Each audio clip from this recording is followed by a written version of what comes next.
So it's nice to meet you. After dark, we meet Yes. Kristian. He's working late. He crossed paths with a stranger who seems in distress. And I'm just curious, is that something that happened to you or someone you know? How did this idea came to life? So yeah, you're right on the money there. It's the film is very much inspired by a meeting I myself had. It was late one night. I was headed home. I'd just been to the cinema actually. I had these same headphones on, and suddenly there's this young woman approaching me, and I can see in her eyes that there's some panic, and she seems very intent on you know contacting me. And as I start to have a conversation with her, it turns out she seems to be in some sort of distress and she's looking for the way to the train station. And yeah, this occurrence is almost verbatim in the film. Like the first half of the film is me trying to figure out what's happened, how can I help her, and is she really in danger? And as our encounter progressed, I started to become more and more unsure of if this was real or not, or if I was in some way being tricked, fooled, or what was really going on with her. And that ambivalence and that fear, but also because I was getting worried for my own sakes, like am I in danger as well as her? And she didn't want me to call the police or a taxi, so same as in the film. And that episode was one that I told my writer Andreas Lübker about, and then we just both of us became quite hooked on the idea of exploring that situation in a short. Oh, I mean, you just exactly. That's my next question. The whole time you have this feeling of dread, like something bad is Mm, going to happen, and you feel like you're being tricked into something in some kind of scenarios, especially if you don't mm, necessarily trust the person, you don't know the person. mm, And even at the end, we don't necessarily have an answer. I actually love that because it kind of like kept mm. me thinking about different scenarios. Was that always the intention? Yeah, absolutely. I think also for me, there was, even though I'd say in the real life situation, it became a bit more apparent what was going on, I still had this feeling after I parted ways with her, like, was there more that I should have done? Is there some part of this situation I didn't understand? And of course, then I'll never see her again. I'll never meet this person again. So I'll always be wondering, was there more behind this? Should I have done something differently? Could I have helped this person, even though at a point I started to feel this is not my problem and I can't really get into this. So yeah, we were very clear and we wanted to give the audience this feeling of ambivalence and taking them on this journey where you feel Kristian's fear and dread, and then in the end his kind of confusion as to did he misread the situation at the end or not. There's this moment in the apartment where he's kind of like thinking the whole thing. I'll get back to this, but I'm Mm, not gonna ask you what happened after the ending because at mm, the end that's kind of like the whole point. But mm, coming from big, so like sometimes I'm from Quebec, so sometimes I go to mm, Montreal. You meet those strange characters and everything, mm, and you never know where they come from. And why do you think it's important to help someone in need and that you don't know what they're going through? Because I kind of feel like mm. that's the whole point of the short film. Yeah, because I was thinking a lot about like what kind of empathy do we offer strangers? What kind of people do we believe deserve our help? Do they look a specific way? Do they talk in a specific way? And it made me think a lot about how, in these big cities, how closed off we are to, the problems of our fellow man in a way. So I wanted to show a character who wants to be one who, goes out and helps people outside of his comfort zone, but even he has his limitations in how far he's willing to put himself out there and ends up withdrawing, which we most of us do in an urban setting. We avoid all of these situations as much as we can. I mean, we can't help everyone, and sometimes we No. also need to take care of ourselves because we never know what situations we'll be in. But right from the start, Mm, what I felt like is like Kristian is generally like a great guy. He's helping one of mm, his fellow friends, and then he has mm, like he trying to help her to go to a certain mm, direction and everything, refusing to take cash. So at some mm, point, like he starts seeing red flags. So that's something that's mm, where we're discussing. So what is your interpretation of this character? Now that I know some of it is mm. yourself that you put Yeah. into that character. Well, I what I thought with Kristian is he certainly perceives himself as a great guy. It's what he wants to be. He wants to be this kind of guy who always helps, who's always lending a hand. It's probably that kind of child he's had. He's learned to put others' needs in front of his own.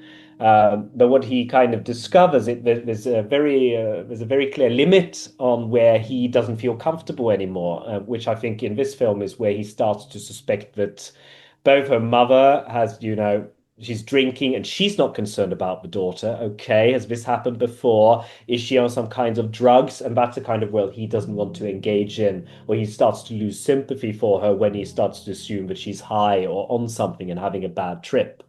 So I thought of him as he's a bit conservative as a character because then these things they scare him and unnerve him in a way. And throughout the film, he kind of gets this realization, maybe I'm not as open as I thought I was. That's really kind of his journey in a way. So he's a nice guy, but he's a bit more conservative than he thinks himself. Yeah, and there's one line where the stranger asks Kristian, like, "Are you spiritual?"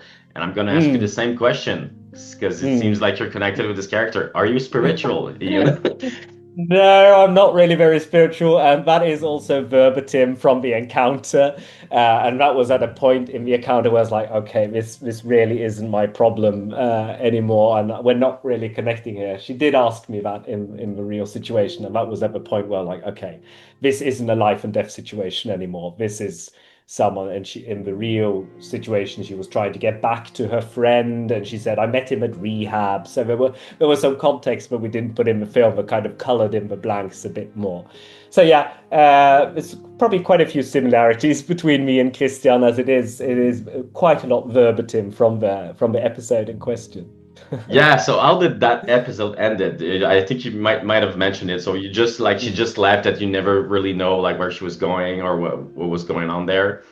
Well, I can give you the full end of the story is that I also had the phone call with the mother in the park.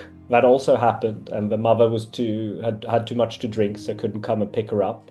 And after that point, she wanted to go back and find her friends. We couldn't find the number in question. It got a bit messy. And I said, okay, well, maybe we should just get your phone charged and you can call your friends. So we went to a 7-Eleven. It's the same 7-Eleven in the film. But then I asked her, are you okay now? And she said, yes, fine, thank you. So then I left. But when I got home to my flat, which is also the flat in question, which we filmed in, her mother called me back and did ask, are you still with her? I'm like, no, she's charging her phone. Okay, goodbye.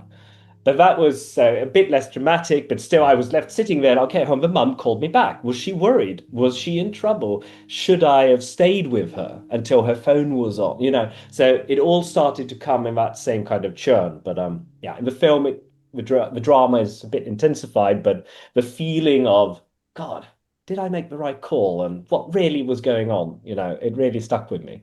It's weird because it felt so authentic and personal that I had Mm, like a hunch that maybe mm, it's something that happened to you. So that's mm. it's nice to hear the whole story. But of course, when you make a movie, it has to be like amplified. And you put Yeah. some of your thoughts and your feeling towards that. Mm. I'm gonna go to a technical level. I'm just wondering. I think Yeah. you'll agree, everyone.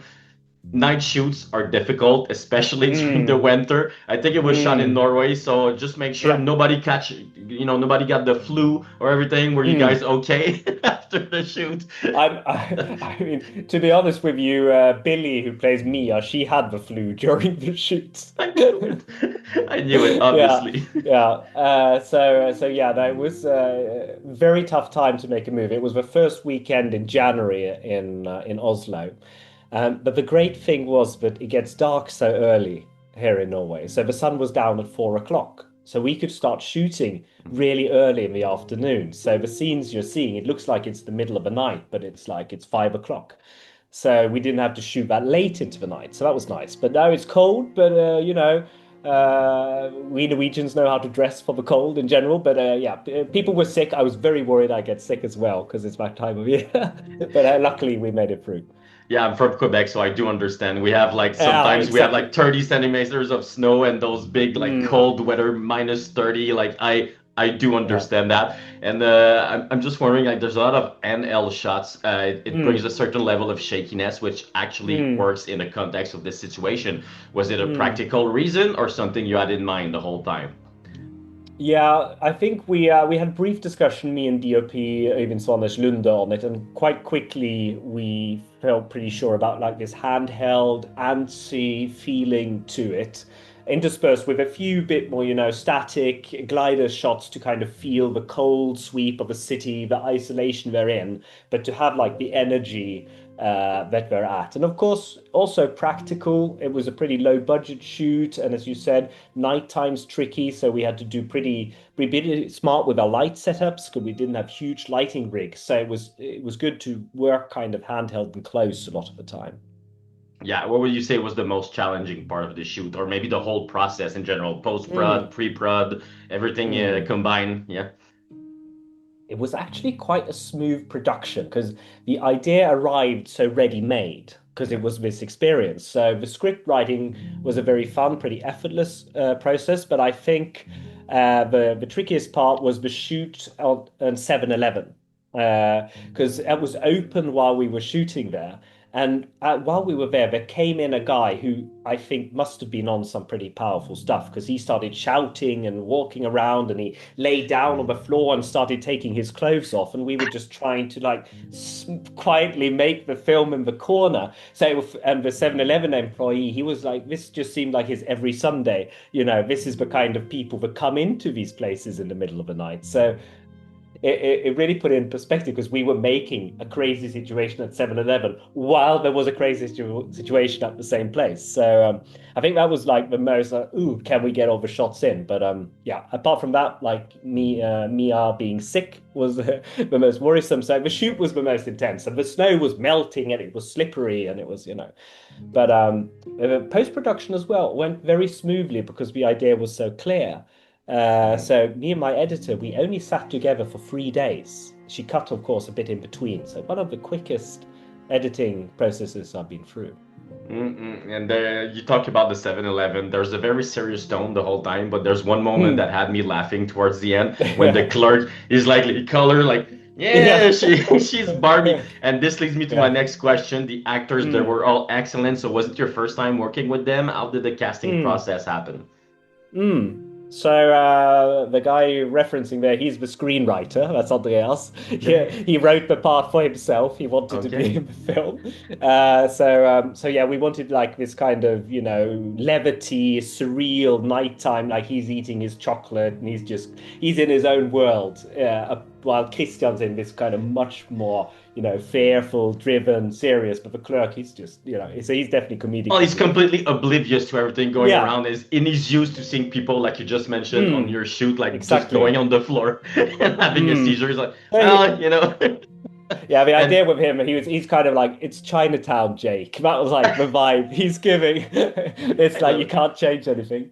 But yeah, I for the love it. main leads, I knew both Seaman and Billy a bit previously. I hadn't worked with them as a director, but we were very sure from the start we wanted Seaman for Kristian. He had this kind of he's a very pleasant gentleman, but he can also portray the bit like harder side of Kristian, the conservative, and I felt also found was very good at evoking the fear in him as well. But for Mia, I had a much bigger audition process. She was really the most challenging part, as I'm sure you can imagine, because you have to have this ambivalence of damsel in distress, lady of the night. Is she lying? Is she not? So I wanted the right mix of innocence, but also, an undercurrent of something that could be suspicious or sensual to her. Mhm. So, but Billy, I thought was really good at channeling some of that uncertainty, seeming quite naive, but having an ability to, have this harder side of Mia to appear. So I spent a bit of time, but after I settled on them, I was very happy. And final part, Jonas Håkon Ramstad, he's played in a film with me before, so he turned up for 2 hours for that part. He was happy to play Yeah. Jonas there, so it was a Yeah, great then he challenge. just left. But Yeah. there's something I love the fact that it's very personal in the sense also of the locations. Like you're talking about your Mm, apartment, the mm, 7-Eleven. So that I feel like it really transpired through the screen when I watched it Mm, because I was like, this feels so like personal. Like I almost feel like I'm mm, living the same thing. And as I explained to you, sometimes I go to Montreal, you meet some strange people, you try to avoid mm, them, and I just could relate immediately to mm, it. And I feel like a mm. lot of things, as we mentioned, are left to interpretation. And as an audience member, it kind of opens the door to your own imagination. Can you recall a film, a scene, or an ending that made you feel that way personally? Ooh, that's a really good question.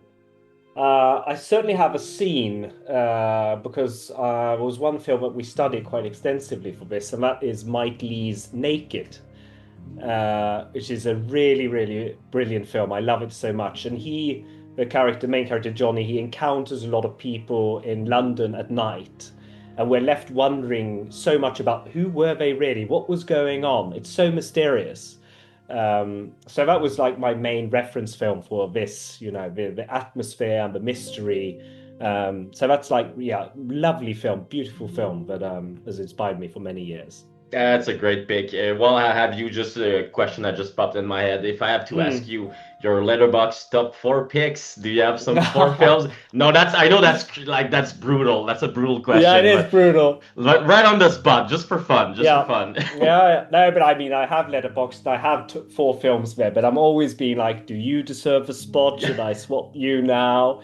So I think what's there right now, I'll just try and remember it top of my head. There is Hirokazu Koreeda's Still Walking, beautiful Japanese film, I family haven't seen drama. it, so I will take it in my. All right, good, Definitely recommend. Hirokazu is one of my favorite directors at the moment. good. And then there is Lord of the Rings, Fellowship of the Ring. Just one of the most best film experiences I had as a child growing up.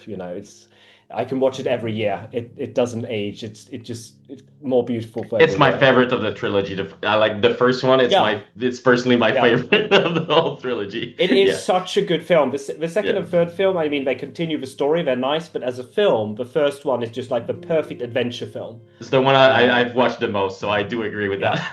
Yeah, no, lovely. I agree. So it's very much Fellowship of the Ring. Then it's a Wonderful Life, Frank Capra.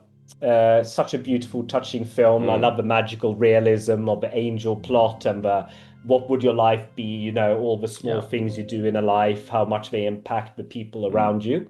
mm. And then I think I still have Andrei Tarkovsky's Stalker as number four. But I'm almost tempted now after our chat to put in Naked there for a bit because it's my favorite Mike Leigh film, and he's given me so much that I would give Mike Leigh a place there. So now you have to make the decision of removing one of them to put. Oh God, yeah, it is. I know it's. Letterboxd is brutal that way. It's fun look watching interviews with Letterboxd does, and how pained the actors and directors are when I they have know, to I do know, it. I know. That's why I asked you the question. I felt like I was going to You're get something. torturous.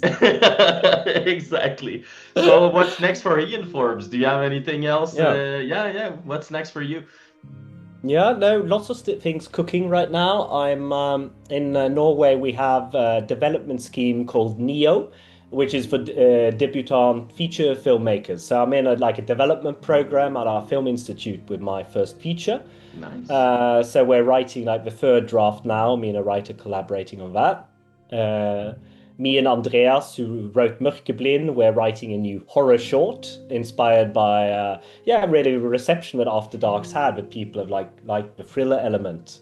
So I was Mm-hmm. speaking to him earlier today, and I'm also doing a short film about video gaming in the early 2000s, Oh, and like an awesome. action comedy about that for young boys. It was really Fuck fun. yeah. That's awesome. Mm, That's really great because I'm see some potential. So keep mm. keep pushing. Yeah, While you were thank talking, you. I was listening, but I was trying to see my top four on Letterboxd, so I'm just gonna share mine. Yeah, yeah, cool. The first one is always there, always gonna be there. The Shining. Mm, it's there to stay. It's never gonna go back. The second one, what I do usually is it's seasonal. It depends of what happens mm. through life. It depends of the season. I have the straight story from David Lynch because Oh, David yeah. Lynch recently passed away, and it's one of Mm, my favorite film of mine. Second one is a mm, comedy. I'm a huge fan of comedy. I put The Big Lebowski in there. Oh, that's a good one. Yeah. And the last one is always been a strong source of inspiration for me. Whatever happens, Batman: Mask of Phantasm. This film Oh. is, yeah, it's a movie that I could put on loop. And when I feel down, I'm also doing some filming. Sometimes I feel like Hmm. I'm drained, and I think, you know what? I'm Batman, and I try to put that through my shoot. So those are my first picks: The Shining, The Straight Story, The Big Lebowski, Batman, Hmm. Mask of Phantasm. But ask me in a year, it's probably gonna be a different list Yeah. Oh, if I it's love there. Kubrick as well. Eyes Yeah. Wide Shut, I think would be one of mine, or Barry Lyndon. Barry Lyndon's been on my top four as well. All right. That's So interesting. amazing films. All Yeah. right, I love those picks. So it's so nice talking with you. I'm not. You're off the hook. I know it's the end of the Mm. afternoon. You can relax, but Mm. great film. I really loved it. I loved our chat as well. So Thank nice you. talking with you. Yeah, likewise. Great energy. Loved it. So have a Awesome. lovely Friday. Yeah. Yes, you as well. Thank you. Thank you. Take care. Bye bye.